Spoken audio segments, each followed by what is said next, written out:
por fin, yo creo que con la ayuda del Señor lo vamos a poder sacar de la tormenta y llevarlo a tierra firme, ¿no?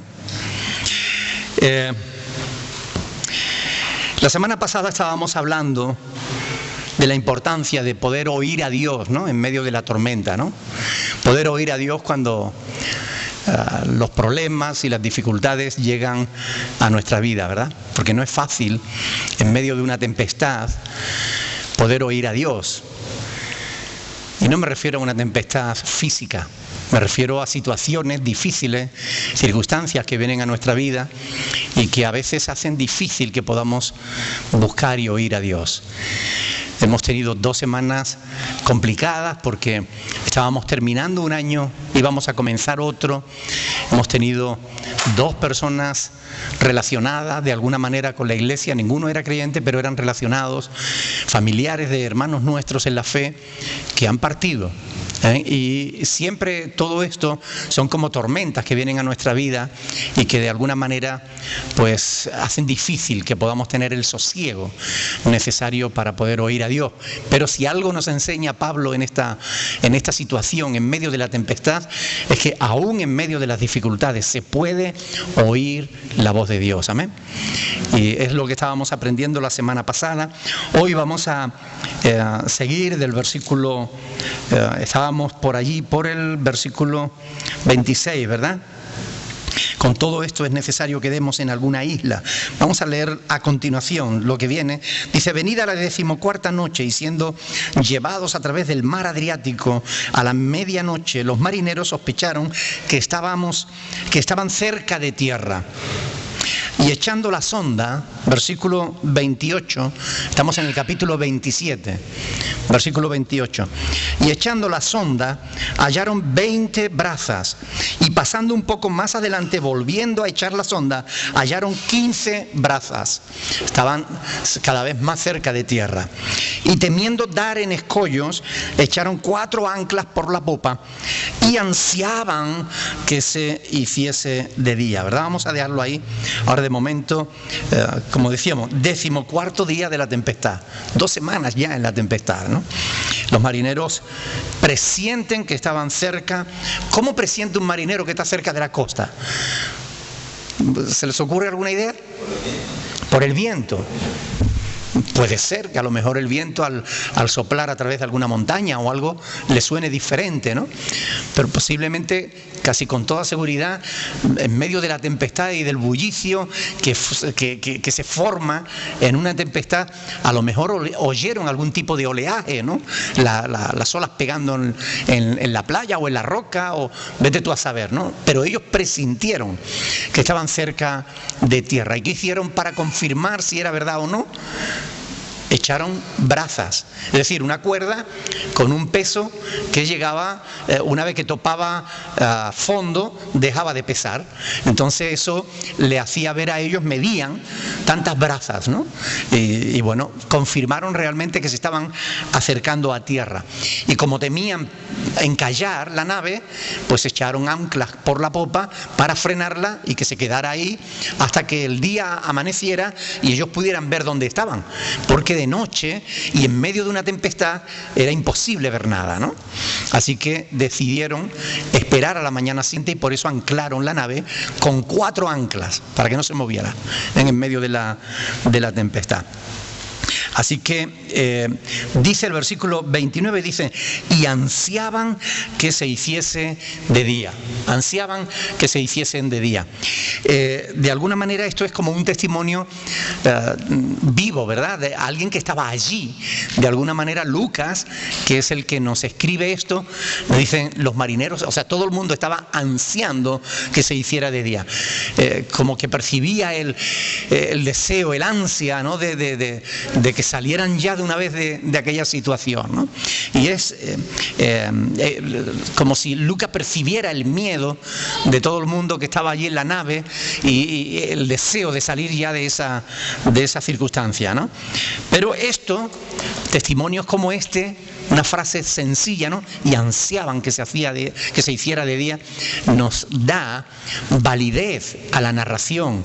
Esto no es algo inventado, es el testimonio de alguien que estaba allí con ellos, ¿no? Y que percibía el deseo de los marineros de llegar a tierra, ¿no? Ahora, fíjense lo que pasa a continuación. Dice, entonces los marineros, versículo 30, procuraron, ¿el qué? Huir de la nave. Es decir, sabiendo que se estaban acercando a tierra, ellos decidieron, vámonos de aquí. Y echando el esquife, ¿qué era el esquife? El bote que lleva al lado la nave, ¿verdad? Echando el esquife al mar, aparentaban como que querían largar las anclas de vela, las anclas de proa, perdón. Pero Pablo dijo al centurión y a los soldados, si estos no permanecen en la nave, vosotros no podéis salvaros. Entonces los soldados cortaron las amarras del esquife y lo dejaron perderse. ¿Qué es lo que vemos en este versículo? Yo creo que Pablo fue dos cosas, ¿no? Por un lado, sagaz, es decir, estaba pendiente de lo que estaba pasando en el barco, y al mismo tiempo fue sabio, ¿no? Porque si los marineros hubiesen salido de la nave, después cómo llevaban ellos, sin experiencias de mar, cómo llevaban ellos el barco hacia adelante hasta la playa para poder salir ilesos, ¿no?, de aquella tempestad, ¿no? Porque la tempestad continuaba, la tempestad todavía seguía, ¿no? Y él está pendiente y alerta a los soldados de que los marineros quieren huir, y los soldados inmediatamente cortan las amarras del esquife para que se perdiera, ¿no?, para que no pudieran salir de la nave. ¿Por qué era peligroso que escapasen? Porque después no iba a haber manera de llevar ese barco a la playa. Era necesario el conocimiento de navegación para poder llevar el barco donde pudieran salvarse. Muchos de los que iban en el barco no sabían nadar. Si se quedaban alejados de la costa, seguramente no se hubieran salvado.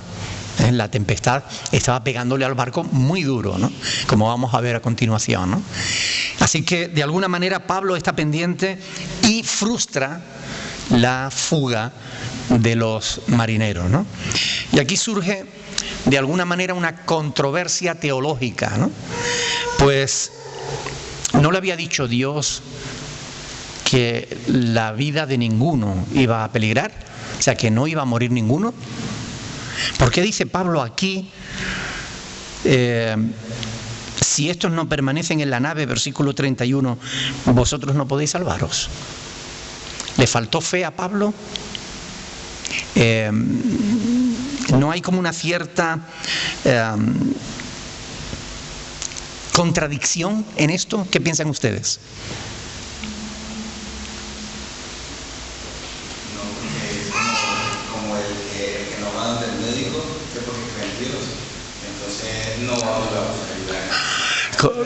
Como el que estaba en medio de la inundación, ¿no? Y Dios le manda a la Guardia Civil.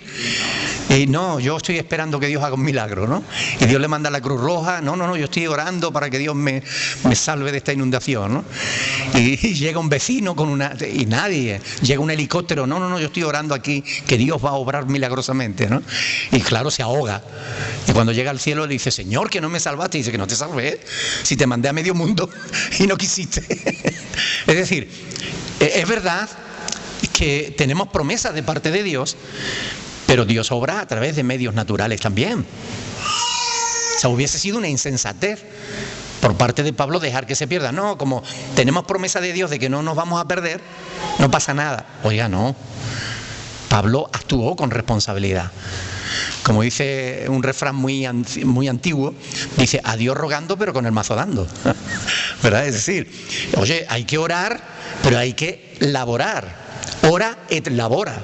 Es una frase en latín que también es muy antigua y que dice, hay que orar, hay que creer en Dios, hay que confiar en Dios, pero oiga, hay que moverse. ¿Recuerdan aquel episodio cuando Moisés está en el desierto y el pueblo está angustiado porque vienen los egipcios y todo esto?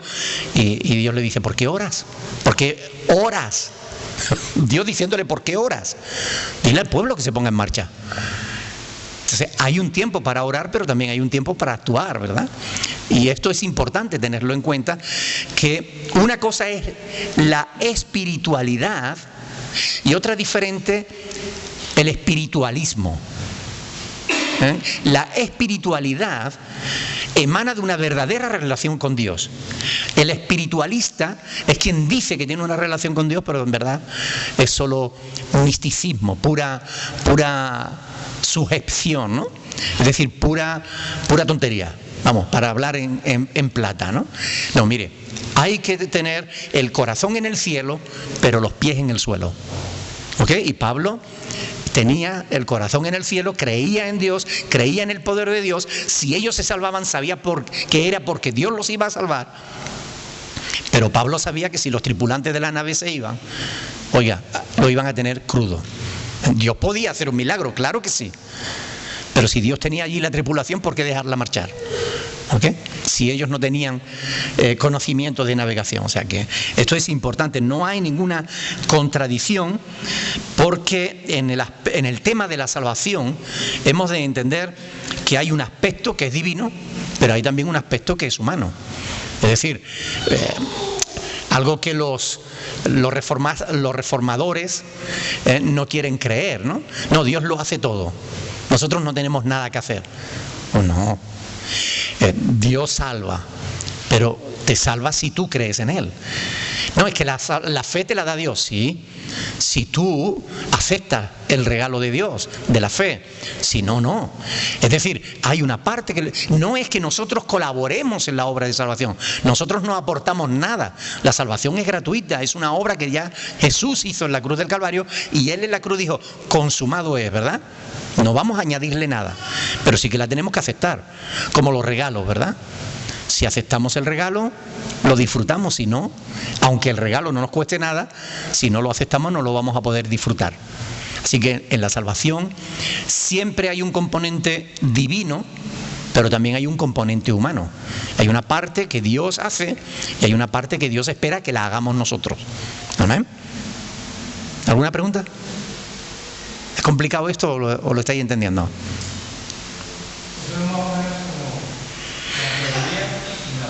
Claro.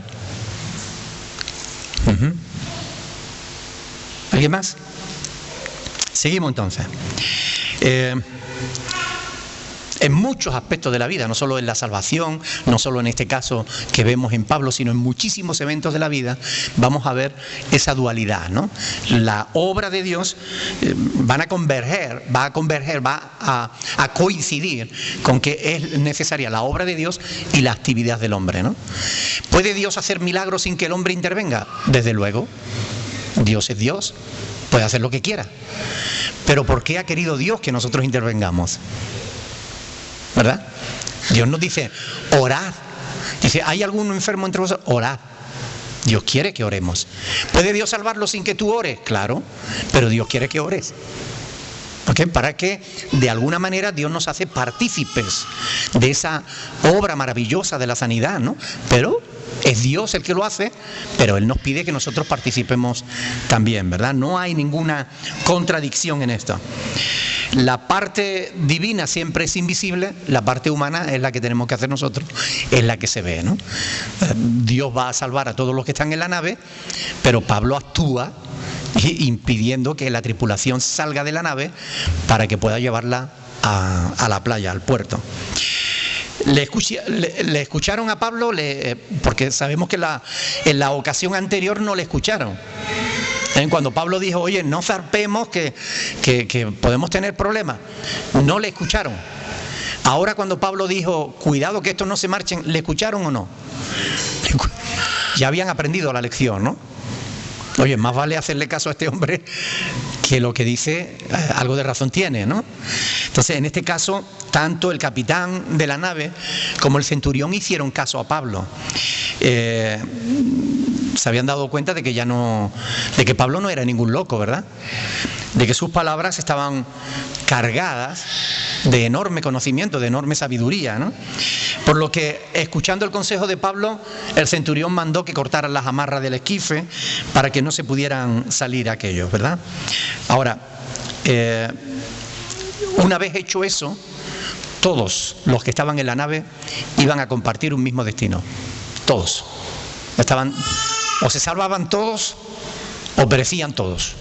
Pero no iba a haber deserciones porque se había cerrado esa puerta que quedaba abierta. Vamos a leer a partir del versículo 33. Dice: cuando comenzó a amanecer, por fin, cuando comenzó a amanecer, Pablo exhortaba a todos a que comiesen, diciendo: este es el 14º día que veláis y permanecéis en ayunas sin comer nada. Por tanto, os ruego que comáis por vuestra salud, pues ni aun un cabello de la cabeza de ninguno de vosotros perecerá. Y habiendo dicho esto, como dice Óscar, pasó de la teoría a la práctica, ¿no? Tomó el pan y dio gracias a Dios en presencia de todos. Y partiéndolo, comenzó a comer. Pablo oró: Señor, gracias por estos alimentos que tú has provisto para nuestra fortaleza. Bendícelos en el nombre de Jesús, que sean de fortalecimiento para nuestros cuerpos. Y ayúdanos, Señor. Y bueno, él empezó a comer. Y dice que entonces todos, teniendo ya mejor ánimo, comieron también. Y éramos todas las personas en la nave, 276. Y ya satisfechos, aligeraron la nave echando el trigo al mar. Miren, habían tirado por 3 veces. Habían tirado carga, habían tirado después los aparejos de la nave, las velas, los amarres.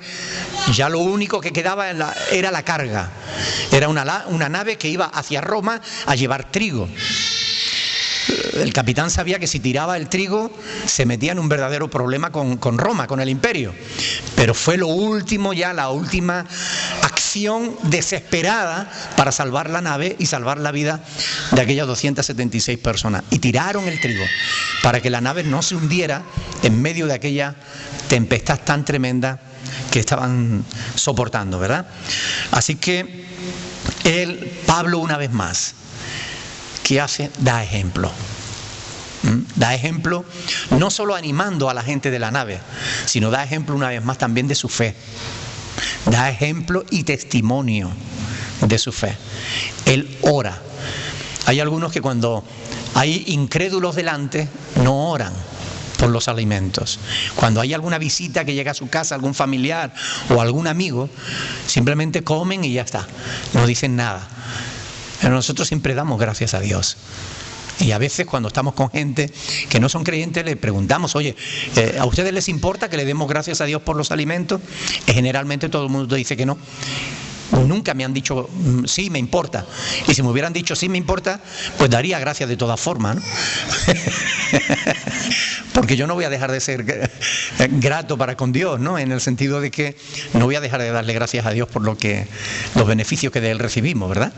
Pero bueno, casi seguro no hay nada, no hay ningún problema. Pero ser agradecido es importante, ¿no creen? Porque en medio de las dificultades Dios siempre ha estado proveyéndonos. Si no fuera por el Señor, muchos de nosotros no hubiéramos comido en este tiempo. Estamos en crisis, sin trabajo, con dificultades, y aún así, aquí Dios proveyó. No solo para que comamos, ha provisto para que paguemos la casa, ha previsto para que paguemos la luz, el agua, para que sigamos adelante. ¿No merece Dios nuestra gratitud? Pablo dio gracias públicamente, delante de todos.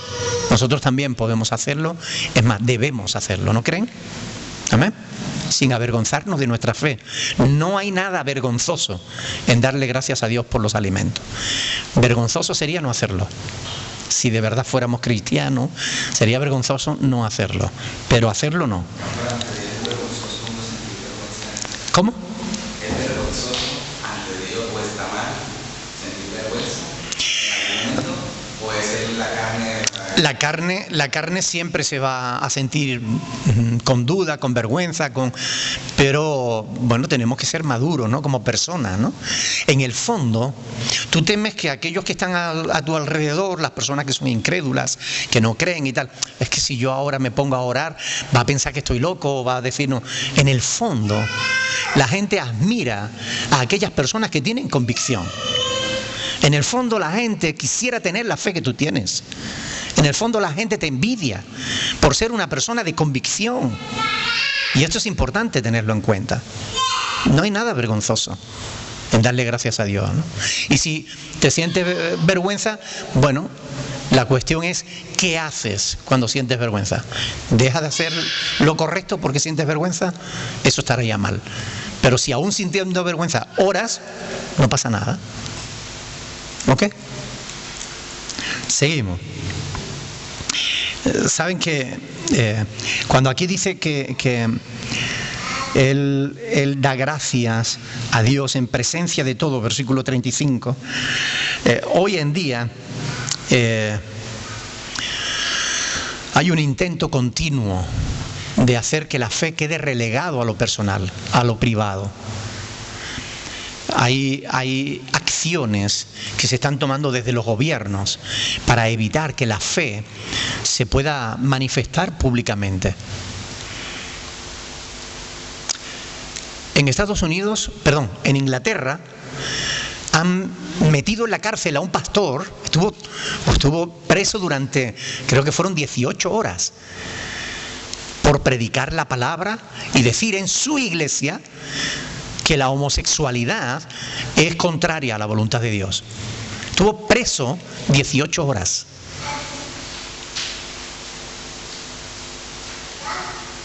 Es una locura. Los homosexuales pueden decir lo que les dé la gana. Pueden decir que nosotros los que creemos en Dios somos unos fanáticos, somos unos intransigentes, unos lo que quieran.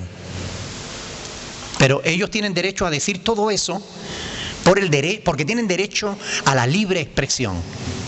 Y nosotros no tenemos derecho a la libre expresión cuando decimos algo que les puede ofender a ellos. ¿Ustedes entienden?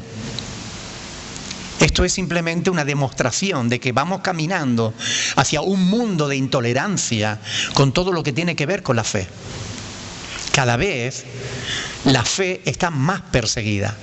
Y déjenme profetizarle algo. Yo no soy profeta en el sentido antiguo testamentario, pero le puedo asegurar que este año 2013, si han matado así, si han asesinado a más de 1000 hermanos nuestros por no negar su fe, más de 1000 creyentes han muerto en el 2012 por ser cristianos. Simplemente ese fue su delito, creer en Dios. Más de 1000 personas han perdido su vida por eso. En realidad la han ganado.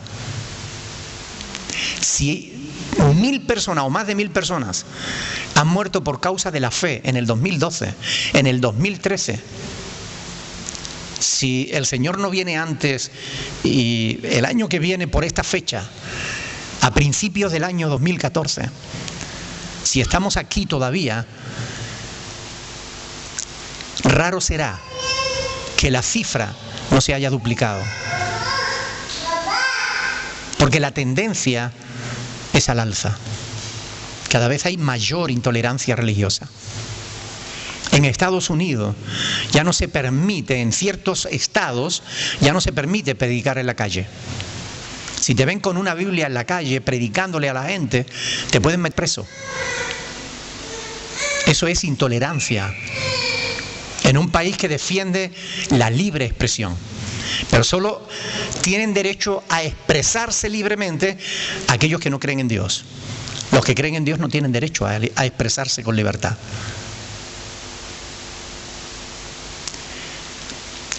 Yo lamento pintar un panorama tan oscuro, pero es que en medio de falsos profetas que están continuamente diciendo lo mejor está por venir, lo mejor está por venir, este va a ser un año de victoria, este va a ser un año de bendición, este va a ser un año donde el mundo se va a rendir a Cristo. Mentira, mentira.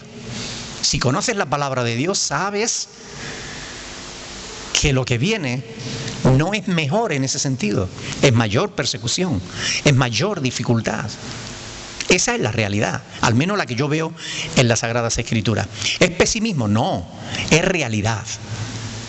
Y lo importante es que tenemos que estar preparados para permanecer firmes en la fe, por mucha que sea la persecución que venga. Amén. Estar firmes, eso es lo que tenemos que pedirle al Señor, que nos ayude a ser verdaderos cristianos, que delante de todos podamos manifestar con libertad nuestra fe, que delante de todo, que no nos avergoncemos de decir yo soy cristiano, sino todo lo contrario. Amén.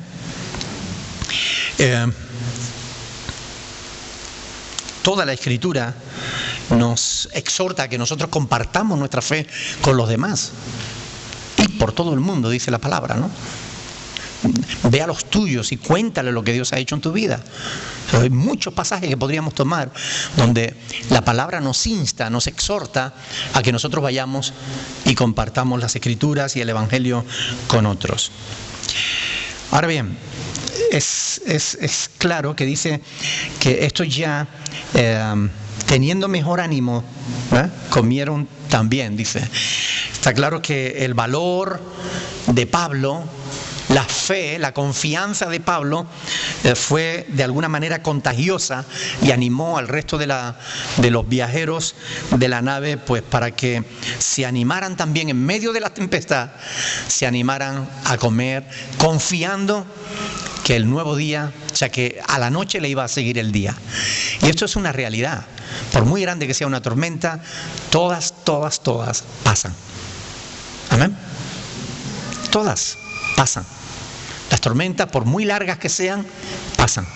Y tras la tempestad viene la calma. Así que ellos, satisfechos con los alimentos que habían tomado, hicieron un último esfuerzo de aligerar la nave por tercera vez, tirando el trigo de Roma al agua. Así que seguimos leyendo a partir del versículo 39. Vamos a leer ahora sobre el naufragio. Cuando se hizo de día, no reconocían la tierra, pero veían una ensenada que tenía playa, en la cual acordaron varar, si pudiesen, la nave. Cortando pues las anclas, las dejaron en el mar, y largando también las amarras del timón, e izada al viento la vela de proa, enfilaron hacia la playa. Pero dando en un lugar de 2 aguas, hicieron encallar la nave, y la proa, hincada, quedó inmóvil, y la popa se abría con la violencia del mar. Entonces los soldados acordaron matar a los presos para que ninguno se fugase nadando. Pero el centurión, queriendo salvar a Pablo, les impidió este intento y mandó que los que pudiesen nadar se echasen los primeros y saliesen a tierra. Y los demás, parte en tablas, parte en cosas de la nave. Y así aconteció que todos se salvaron saliendo a tierra. Amén. Por fin llegaron a tierra. Aleluya. Había llegado la luz del nuevo día, avistaron tierra, una tierra que ellos no conocían. Ahora la frase acordaron varar si pudiesen la nave, ¿qué es lo que nos dice? Acordaron varar si pudiesen la nave. ¿Qué nos dice esa frase?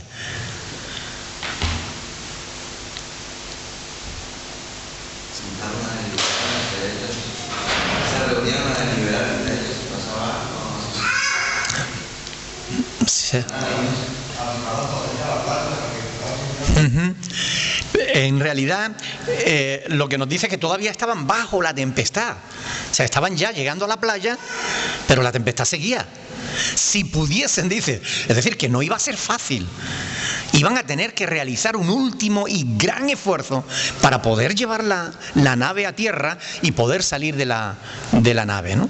Pero claro, la nave encalla, no en la playa, sino mar adentro, y había un tramo de agua entre donde estaba la nave y la playa, así que los que sabían nadar tuvieron que ser echados al agua y después los otros pues en diferentes salvavidas improvisados tuvieron que llegar a la ensenada, ¿verdad? Ellos, no cabe duda de que hicieron un gran esfuerzo, gracias a que comieron. Entonces, si no hubieran comido, imagínense, ya no hubieran tenido fuerzas ni para llegar a la playa, ¿verdad? Alguno hubiera perecido si no le hubieran hecho caso al apóstol Pablo. Ahora, se dan cuenta de cuán necesaria era la tripulación para hacer estos últimos esfuerzos para llevar la nave donde tenía que llegar. Si la tripulación no hubiera estado, ellos no hubieran sabido llevar la nave hacia la ensenada. Era necesario que esa gente permanecieran dentro y que no se marcharan, porque hacía falta conocimiento náutico para poder llevar el barco hasta la playa. Así que ¿cómo le llaman? Cuando el chivatarse, como no le llaman chivato, ¿no? A uno cuando dice que avisa a otro de que, bueno, pues Pablo fue chivato en ese sentido, ¿verdad? Cuando le dijo al centurión, oye, que estos se van a escapar. Y entonces, pero ese esfuerzo de Pablo, ese chivatar de Pablo, fue lo que de verdad, de alguna manera, sirvió para salvar la vida de todos los que iban en la nave, ¿verdad? Si los marineros no hubieran estado, posiblemente algunos o bastantes hubieran quedado en el trayecto entre el barco y la playa. Ahora, cuando el barco da contra la Sirte, ¿qué era la Sirte? El fondo de arena. Cuando el barco da contra la Sirte, cuando el barco queda encallado en el fondo, dice que queda hincada la proa y la popa queda a merced del mar, entre dos aguas. ¿Ustedes saben lo que significa eso? Golpe por aquí, golpe por allí, golpe por aquí, golpe por aquí. O sea que el barco en realidad se estaba destrozando. O sea, el barco estaba cada vez más frágil, ¿no? Y ¿cuál fue la reacción de los soldados? Matar a los presos. ¿Por qué? Para que no se escaparan. ¿Y por qué querían matarlo? No es lógico. Pero había una razón detrás de ese intento. ¿Cuál era? Para que no se escaparan. ¿Qué pasaba si se hubieran escapado? Que los soldados hubieran sido ejecutados. Eso era parte de la ley romana. Eso era parte de la ley romana. Si tú estaba custodiando a un preso y el preso se te escapaba, tú tenías que pagar con tu vida. Eso era parte de la ley romana. Una parte cruel, pero era esta ley la que llevó a los soldados romanos a decir, acabemos con ellos, porque si se nos escapan, van a acabar con nosotros, ¿no? Y esto fue lo que ellos intentaron. Gracias a Dios no ocurrió así, porque el centurión lo evitó. ¿Por qué? Por Pablo. Quiso salvar la vida de Pablo. Sin duda, ¿verdad? Es decir, si no hubiese sido porque quería salvar la vida de Pablo, posiblemente hubieran muerto todos los presos, no la tripulación, pero los presos sí, hubieran muerto todos. Así que gracias a Dios no fue así, porque el centurión se arriesgó, porque se le podían haber escapado algunos, ¿verdad? Pero ¿dónde iban a ir? Estaban en medio de una tempestad terrible. Hacia el único sitio que podían ir era hacia la costa que habían avistado, ¿no? A una pequeña isla donde llegan, ¿no? Pero es la influencia del apóstol en la vida del centurión lo que libró no solo la vida del apóstol, sino de todos los demás presos que llevaban, ¿verdad? Bueno, al fin saltan del barco y llegan a la playa, a tierra, unos nadando, otros en pedazos de madera, pero por fin llegan. Hay un salmo, en el Salmo 9, que dice en el versículo 9, el Señor será refugio al pobre, refugio para el tiempo de angustia. En ti confiarán los que conocen tu nombre, por cuanto tú, Señor, no desamparaste a los que te buscaron. Amén. Si ustedes meditan en ese pasaje, Salmo 9, del 9 al 10, tendrán un montón de razones para confiar en Dios. Dios no desampara a aquellos que confían en Él. Amén. Y eso es importante tenerlo en cuenta para que cuando estemos en medio de la dificultad, sepamos que podemos buscar a Dios y que Él no nos va a desamparar. Versículo 44, así aconteció que todos se salvaron. Yo me acuerdo de la ceremonia de boda de Óscar y de Carolina. ¿Hace ya de eso cuánto tiempo? 8 años. 8 años hace ya de vuestra boda. Bueno, increíble cómo pasa el tiempo, ¿no? Pero yo me acuerdo que en esa ceremonia yo hablé sobre una nave, sobre el matrimonio, haciendo una analogía, ¿verdad? Diciendo que el matrimonio es como una nave en la que ellos se embarcaban y que Óscar tenía que conducir esa nave como capitán con la ayuda de la contramaestre Carolina, ¿no? Y que si ellos colaboraban bien el uno con el otro, sin duda podrían llevar a buen puerto, ¿no? Estoy convencido de que en estos 8 años, desde entonces hasta ahora, han tenido que afrontar muchas tempestades, ¿verdad? Dificultades que vienen, situaciones complicadas, pero aquí están. Han sabido superar las tormentas, han sabido superar los euroclidones que aparecieron en su camino y ellos siguen permaneciendo juntos, navegando para la gloria de Dios. Amén. Sí, qué bueno saber que cuando colaboramos unos con otros tenemos más probabilidades de salir ilesos de todas las tormentas. Amén. Es por eso que Dios nos pone en comunidad. Es por eso que Dios nos pone en familia. Es por eso que Dios nos pone en iglesia. Es por eso que Dios nos pone en parejas, para que podamos contar con ayuda cuando la necesitamos. Y cuando Dios creó a la mujer, dijo que la creó para ayuda idónea del hombre, pero el hombre a su vez es ayuda idónea para la mujer. Amén. No es solo la mujer la que tiene que ayudar al hombre, sino también el hombre quien tiene que ayudar a la mujer. Juntos, aunando esfuerzos como un buen equipo, es que afrontamos las dificultades, afrontamos las tempestades y salimos ilesos de ellas. Amén. Pensé que se habían ido.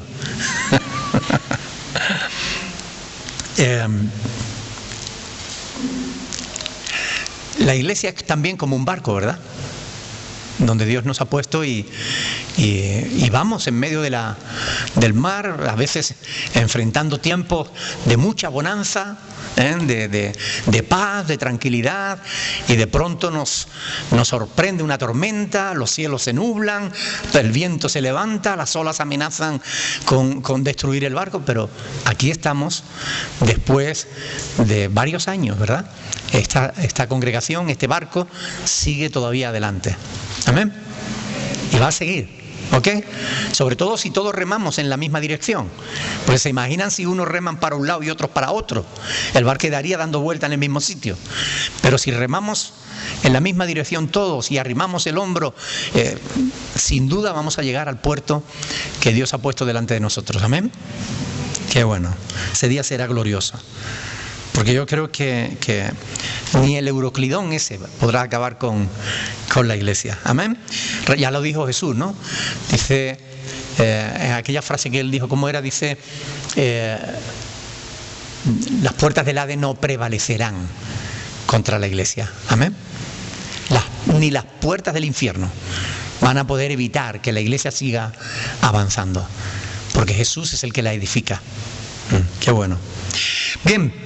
Entramos en el último capítulo del Hechos de los Apóstoles, capítulo 28, y leemos los primeros versículos. Dice, estando ya a salvo, supimos que la isla se llamaba Malta.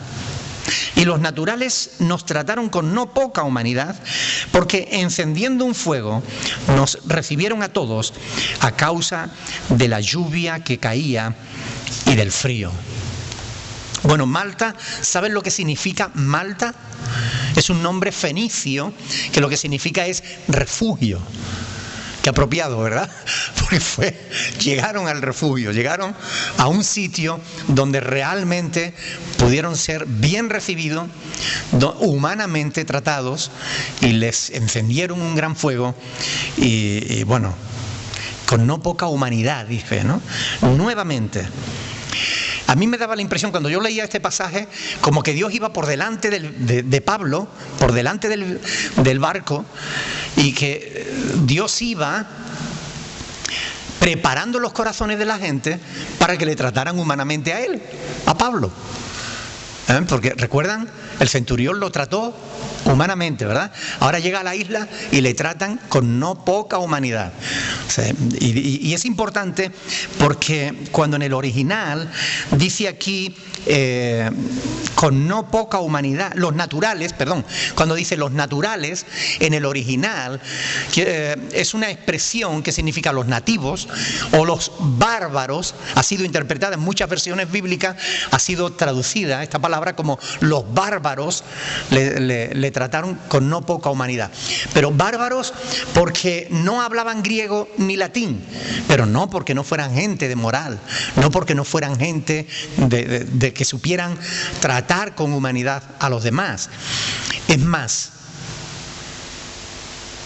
muchos, o vamos a decir algunos, que se llaman cristianos, no obran de esta manera. Y a veces llamamos bárbaros a los otros porque no son cristianos, y estos que no eran cristianos estaban tratándolos con humanidad, con no poca humanidad, ¿no? Les encendieron fuego, les pusieron a resguardo de la lluvia, les buscaron abrigo para que realmente ellos pudieran salir de una vez por todas de esa tempestad, ¿verdad? Qué bueno actuar así, ¿no creen? Porque a veces no sabemos a quién podemos estar sirviendo. ¿Recuerdan? Hay un pasaje en las Escrituras que todos conocemos, 1 Corintios capítulo 13. Perdón, vamos a leer primero Hebreos capítulo 13. Quiero que lo lean conmigo porque es un pasaje interesante. Hebreos capítulo 13. Ahí habla de unos deberes cristianos. Vamos a leer los 3 primeros versículos de este capítulo.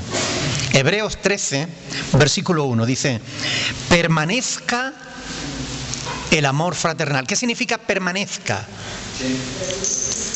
¿Perdón? Que dure, que esté siempre, que no deje de ser, que no dejemos que se pierda. Permanezca, que cuidemos que el amor fraternal perdure, esté tiempo entre nosotros. Y esto es un pasaje que Dios nos da para nosotros. Permanezca el amor fraternal. ¿Qué es el amor fraternal? ¿El amor? No, ese es el amor filial. Fraternal es el de los hermanos, el de la iglesia, el amor que se tiene por los amigos. Permanezca el amor fraternal. ¿Cómo se puede poner en práctica el amor fraternal? Con buenas obras. Como por ejemplo, ayudar a un hermano que lo necesite. Estando disponible para cuando alguien te necesita. Compartiendo con aquel que no tiene. ¿De qué otra manera podemos mostrar el amor fraternal? Orando unos por otros. ¿Ya se acabó? Dando amor, pero ¿cómo? ¿De qué manera? Seamos prácticos. Abriendo las puertas de mi casa. ¿Qué más? Respetando a los hermanos. ¿Perdón? ¿Llevando qué? Las cargas, llevando las cargas los unos de los otros, compartiendo no solo lo bueno, sino también incluso lo malo, ¿verdad? Gozaos con los que se gozan, llorad con los que lloran, acompañar a alguien que padece, ayudar a quien lo necesita. Hay formas de poner en práctica el amor fraternal. Y el Señor nos dice aquí, permanezca el amor fraternal. No os olvidéis de la hospitalidad, porque por ella algunos, sin saberlo, hospedaron ángeles. Acordaos de los presos, como si estuvierais presos juntamente con ellos, y de los maltratados, como que también vosotros mismos estáis en el cuerpo. Amén.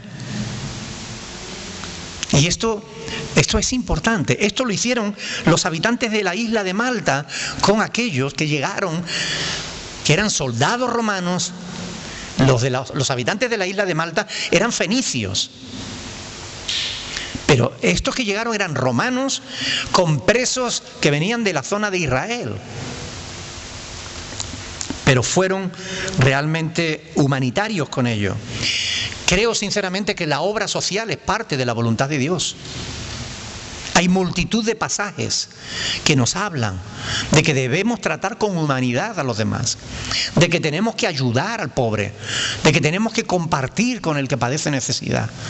Hay multitud de pasajes en eso. Creo que la palabra de Dios es clara al decirnos con claridad que debemos atender las necesidades de los demás. ¿Cómo actuaron estos bárbaros? ¿Cómo actuaron estos nativos, estos naturales? Ellos le recibieron encendiendo un gran fuego para calentarles y le dieron cobijo para resguardarse de la lluvia que caía. En todo esto, aquellos bárbaros, bueno, de verdad que mostraron muy poca barbaridad, sino más bien mucho amor. Ahora, miren, vamos a seguir leyendo, porque dice, entonces, versículo 3, habiendo recogido Pablo algunas ramas secas, las echó en el fuego, y una víbora, huyendo del calor, se le prendió en la mano. Y cuando los naturales vieron a la víbora colgando de su mano, se decían unos a otros, ciertamente este hombre es homicida, a quien, escapado del mar, la justicia no lo deja vivir. Pero él, sacudiendo la víbora en el fuego, ningún daño padeció. Ellos estaban esperando que él se hinchase o cayera muerto de repente. Mas habiendo esperado mucho y viendo que ningún mal le venía, cambiaron de parecer y dijeron que era un dios. Increíble, ¿verdad? Interesante, ¿no? ¿Qué hacía Pablo mientras que todos se acercaban allí a la fogata que estaba haciendo Pablo? Buscando ramas, buscando leña. ¿Saben? Él estaba sirviendo a los demás. A mí me sorprendía, ¿no?, gratamente el testimonio de Pablo, ¿no? Algunas personas, cuando hacen algo bueno por los demás, se sientan a esperar honores. Reclaman un favor de trato para sí mismos, porque han hecho algo por los demás. Pablo, sin embargo, no hace eso. Pablo se pone a servir a los demás. Yo creo que nos da un ejemplo valioso de cómo tenemos nosotros que actuar. Hoy, en el tanatorio, cuando estábamos allí para acompañar a Amanda y a su hijo en la despedida de Luis, el esposo de Amanda, hablaba con un señor que estaba allí, un amigo de Amanda, que me decía que asiste a una iglesia, pero que faltaba muchas veces. Yo asisto a una iglesia y tal, llevo muchos años ahí, desde el año 2000. O sea, lleva 12 años en la iglesia. Y dice, pero muchas veces no voy. No me da gana de ir, no tengo ganas de ir. Y yo un poco metiéndole los dedos, le pregunté, ¿pero por qué? ¿Cuál es el motivo por el cual? No, porque me siento mal, porque no se preocupan por mí. Y yo falto y mi líder no me echa en falta. Bueno,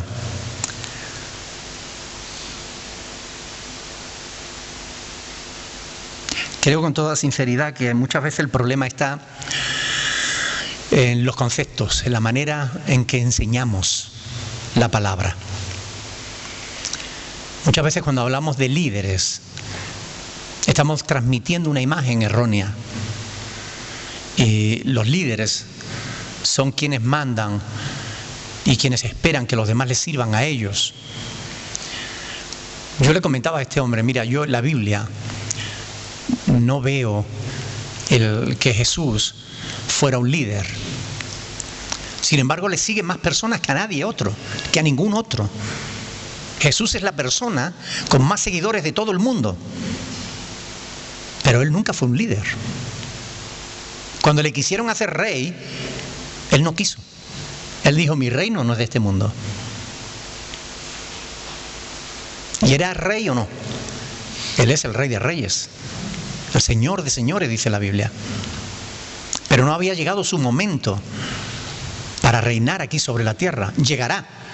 Un día vendrá en un caballo blanco y en su muslo lo dirá, porque lo lleva escrito, Rey de reyes y Señor de señores. Pero hasta entonces Jesús no permitió que le hicieran reyes. Algunos, diciendo que somos hijos de Dios, somos príncipes, que tenemos derecho a gobernar, a reinar, a que se nos trate con la dignidad de príncipes. Somos herederos de Dios. Y estos no se han enterado de que todavía no ha llegado el momento de gobernar sobre la tierra. Ahora mismo el reino de Dios es un reino invisible. Dios reina en nuestros corazones, en la vida de aquellos que se dejan gobernar por Dios, no en aquellos que quieren gobernar a Dios, que es diferente. Y creo que los conceptos que utilizamos a la hora de transmitir la enseñanza de la palabra es importante, porque transmite una idea real o una idea equivocada de la verdad. Creo, yo le decía, Jesús, siendo el Señor, a mí me da ejemplo de servicio. Jesús se ató una toalla a la cintura y le lavó los pies a sus discípulos. Y dijo, este ejemplo os he dado para que como yo he hecho, vosotros también hagáis. Juan capítulo 13. Jesús lo dijo claramente.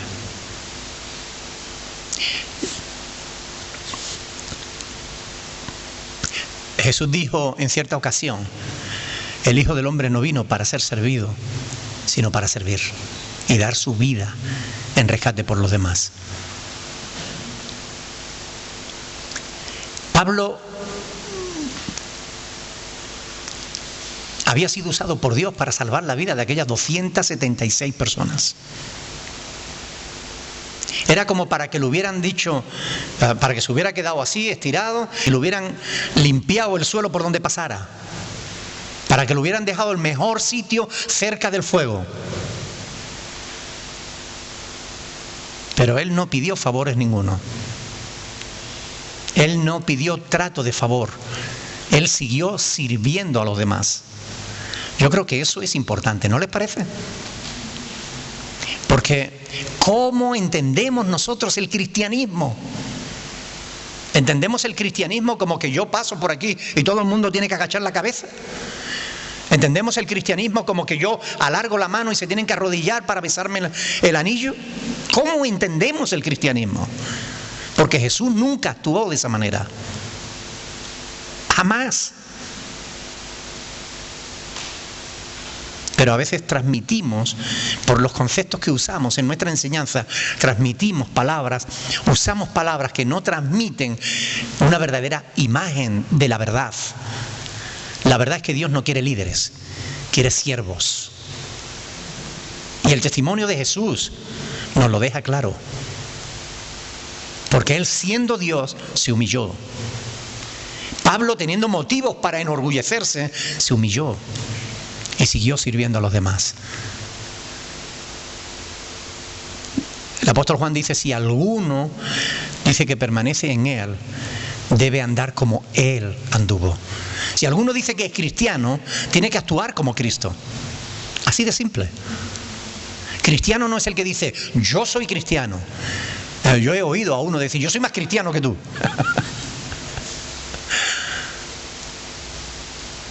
Cristiano no es el que dice, yo soy cristiano. Es el que vive como Cristo. El que imita a Jesús. ¿No les parece? En este año tenemos un lema: andar dignamente en Cristo. Yo creo que Pablo, con este testimonio, nos deja un claro ejemplo de lo que es andar con dignidad. La dignidad no está en los honores que te den. La dignidad está en hacer la voluntad de Dios en todo momento. ¿Amén? Hay una enorme diferencia en eso. Algunos creen que la dignidad es conseguir el respeto o el temor de los demás. La dignidad es que los demás sepan que tú estás a su servicio. Yo creo que eso es más digno de Cristo que lo otro, ¿no les parece? En estos días, cuando veíamos en la fiesta, ¿no?, al Papa con toda la pompa, porque este es un Papa retrógrada, este es un Papa que le gusta volver a darle la primacía a la Iglesia Católica por encima de todo, ¿no? Ya ha afirmado que en el 2017, que es cuando se celebra el 500 aniversario de la Reforma, que no va a asistir. Será el primer Papa que no asista a la celebración después de muchos años, el primer Papa que no asista a la celebración del 500 aniversario de la Reforma. Así que la Reforma fue un pecado. Pecado fue resistirse a la Reforma. Pecado es seguir resistiéndose a la Reforma. Pecado es persistir en sus tradiciones humanas que van contra la voluntad de Dios establecida en su palabra. Qué tristeza da cuando uno observa la Iglesia Católica. Hoy en el funeral de Luis,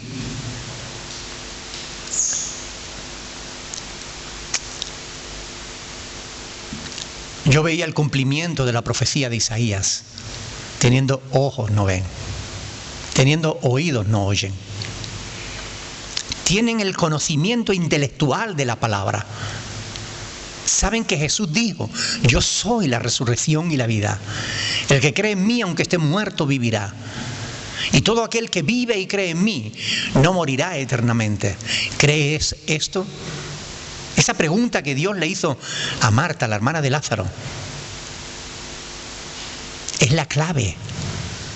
Ellos dan por sentado que como todos fueron bautizados, al ser bautizado ya es cristiano, ya es salvo. Oiga, no es eso lo que dice Jesús. Jesús dice que para ser salvo tienes que creer. El que cree tiene vida eterna. El que no cree ya ha sido condenado. Palabra de Jesús. Juan capítulo 3, versículo 18. Pero teniendo oídos no oyen, teniendo ojos no ven. Toda esa pompa, toda esa parafernalia, están hablando y están mirando al frente, no miran a nadie en particular, sino que es una retahíla ya aprendida de memoria que no tiene nada de vida, es letra, y la letra mata. El espíritu es lo que vivifica, pero no hay vida ahí. Pablo nos da un ejemplo sencillo. Un siervo de Dios, el apóstol Pablo, que está en los altares católicos. Aquí le vemos recogiendo rama para que la gente de la nave, que estaba muerta de frío, se pudieran calentar. ¿Ustedes creen que él no tenía frío? Sin duda que tenía frío también. Pero él no estaba viendo por su bienestar, estaba mirando por el bienestar de los demás. Ese es el ejemplo de un siervo de Dios. Ese es el testimonio de alguien que de verdad ha conocido a Cristo, ha tenido un encuentro personal con Él, se ha producido una transformación en su vida. Ese es el testimonio que nosotros tenemos que seguir. Yo le decía a esta persona que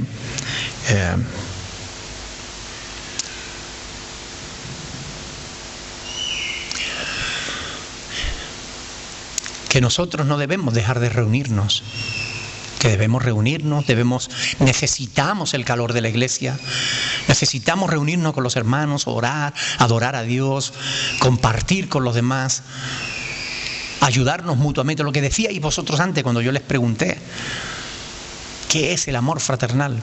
Necesitamos el amor fraternal. Yo me decía, pero es que eso no lo hay en mi iglesia.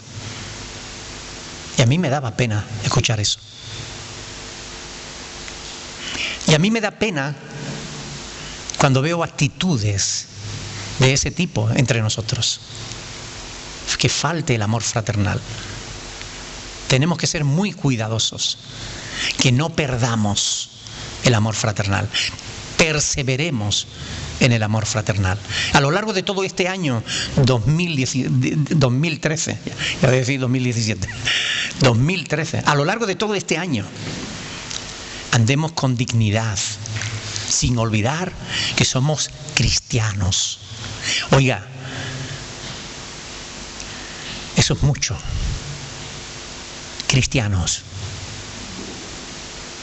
Yo soy cristiano. ¿Y tú? Andemos como cristianos. Amén. Sigamos el ejemplo de Jesús. Sigamos el ejemplo de Pablo. Sigamos ejemplos que tenemos aquí en la palabra de Dios, no los ejemplos que vemos hoy. Para terminar, esta mañana estaba hablando con el pastor José Luis. Él ha vuelto de Chile. Y una cosa que me decía él era que la iglesia en Chile lo está pasando muy mal. Y yo decía, pero José Luis, si hace unos días, hará una semana, yo leí un artículo de la revista Protestante Digital, que me mandan artículos y demás, y leí un artículo que decía que en Chile la iglesia está llegando a cotas que nunca antes había llegado, que estaba incluso muy bien reconocida por las autoridades y que la iglesia en Chile estaba creciendo muchísimo. Y me dice, hermano pastor, la iglesia está creciendo en número. Se están llenando las iglesias. Pero la gente no son verdaderamente cristianas. Hay una cantidad enorme de pastores que están cayendo en adulterio. Una cantidad enorme de pastores que están fallándole al Señor. Y la gente se salen de las iglesias. Y hay pastores que aún habiendo adulterado por 20 años, uno de los principales pastores, le estaban haciendo una entrevista en televisión y el periodista le dijo, usted tiene un hijo ilegítimo delante de toda la audiencia. Un pastor que es pastor de pastores de muchas iglesias. Usted tiene un hijo que no es de su esposa. Y tenemos documentos y tenemos pruebas. Y se las presentaron en el programa. Y él no tuvo más remedio que reconocer que era su hijo. Un niño ya con 20 años. 20 años en adulterio. Y era pastor. ¿Cómo pueden darse esas cosas? Se dan porque no hay una verdadera relación con Dios. Se dan porque son gente asalariada. Se da porque son gente que acuden al ministerio, no porque quieran servir, sino porque se quieren servir de Dios y de la iglesia. Ven el ministerio desde fuera y quieren estar ahí, pero no quieren pagar el precio. No quieren convertirse, no quieren depender de Dios, quieren montar su propio imperio, no quieren trabajar para el reino de Dios. Y esto es realmente triste. ¿Ustedes creen que eso solo pasa en Chile? Desgraciadamente eso pasa en todos lados. En todos lados. La iglesia que lleva el nombre de Cristo cada día se parece menos a Cristo. Ahora, lo importante no es que hagan los demás. Lo importante es qué vamos a hacer nosotros. La iglesia Berea de aquí de Fuerteventura, ¿qué vamos a hacer? ¿Vamos a andar con dignidad? ¿Vamos a andar con verdadero espíritu de servicio? ¿Vamos a seguir el ejemplo de Cristo? ¿Vamos a seguir el ejemplo de Pablo? Porque ese es el deseo de Dios para nuestra vida. Amén. Ese es el deseo de Dios para nuestra vida. Que andemos con dignidad. Y no hay mayor dignidad que decir yo soy cristiano, pero decirlo de verdad. Amén. Bueno, vamos a dejarlo aquí porque el tiempo se nos va y no hay tiempo para más. Pero si tienen alguna pregunta,